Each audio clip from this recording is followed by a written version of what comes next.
বিশ্বনবী বলেন, হাসরের মাঠ যখন কায়েম হয়ে যাবে, হাসরের মাঠে যখন মানুষগুলা বিচারের জন্য দৌড়াইবে, আল্লাহ রাব্বুল আলামিন যখন সমস্ত মানুষগুলাদেরকে একত্রিত করবেন বিচারের জন্য, ভাই তার ভাইয়ের কাছে দৌড় দিবে, বোন তার বোনের কাছে দৌড় দিবে, আত্মীয় স্বজন তার আত্মীয় স্বজনের কাছে দৌড় দিবে।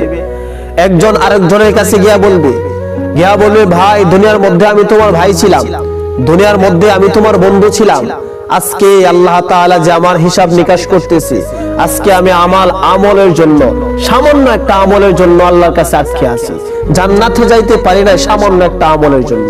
ভাই তুমি আমাকে একটা আমল দাও, একটা আমল দাও, একটা নেকি দাও। ভাই তখন বলবে, দুনিয়ার মধ্যে আমার কোনো ভাই ছিল না। বন্ধু তখন বলবে, দুনিয়ার মধ্যে আমার কোনো বন্ধু ছিল না। কার সাথে চলেন? কার সাথে চলেন? কেমন লোকের সাথে চলেন? আল্লাহ বলেন, ইয়াউমা ইয়াফিরুল মারউ মিন আখিহি ওয়া উম্মিহি ওয়া আবি ওয়া সাহিবাতিহি ওয়া বানি। ভাই তার